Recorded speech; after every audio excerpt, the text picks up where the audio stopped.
Sino yung mga nakatikim na dito ng ano, Diwata Pares? Halos lahat, halos lahat. Oh, walang sinungaling. Masarap ba? Hindi. Sigurado ba kayo?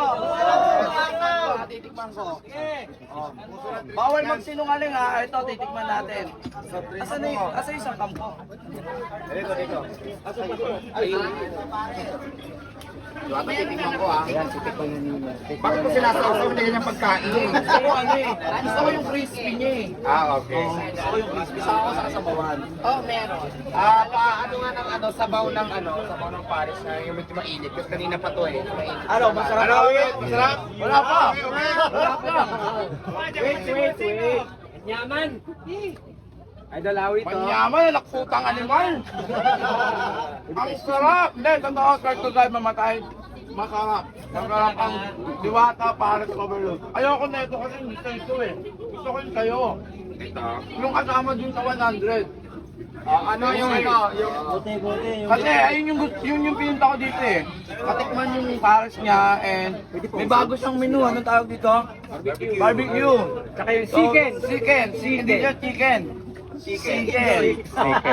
Ang sarap, promise. Sobrang sarap. Ay, abangan nyo si Wamos dito. Pupunta dito. Personal niya, pupuntahan dito si Diwata. Personal niya titikman. Dito, yung ano, yung Paris ni Diwata. Pares o si... Sarap. May schedule na tayo, Awit. Kailan siya mapapasyal dito? Alam ni Diwata, asa na ba yung partner ko? Asa na ba yung partner sa soft drink? Matandaming tao rito, kumuha ako ng soft drinks mo. Siyempre, ito yung kasama ng unrice natin na 100 Yan ang pesos. Ayan ang kasama. Kasi kanina, dyan ko lang kinuha dahil nga malayong medyo pupunta doon. Kaya yun ang bigay ko sa'yo. Hoy, guys, di nyo ba alam may jowa na si Diwata? Hindi ko kilala. Ay, baka kasi ano eh, no? Gusto ko sana i-reveal sa inyo eh. Nandun siya sa kwarto ni... Ay, hindi! Nandito pala! Nasa paligid nyo lang. Hindi Huwag nyo mo munang ituro. Huwag mo munang kilala. Wala. Papakilala ko yan soon. Ayaw mo ba ipakilala mo? Muna, baka magulat siya. Saka yung mami mo. Baka magbigla umayaw. At saka yung mother ko, siyempre nanonood ngayon. Kaya mahigpit yung mother ko pag Strict ang parents. Strict. Pero nandyan lang siya sa paligid. Hanapin nyo na lang yung gwapong maraming tato. Ikaw yun! Hindi siya. Di ako. Makikita nyo dyan sa paligid nyo. Ayun, nabibigyan ko kayo ng clue. Huwag niyo munang ituro.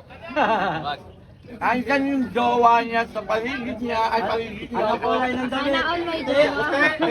Dapat ikaw lang muna maglalabas. Ako muna ang maglalabas. Huwag mo sila ituro. Okay, bawal daw. So basta yan, may jowa na si Diwata. Alam niya, makikita niya yan. Bukas makikilala na ba namin?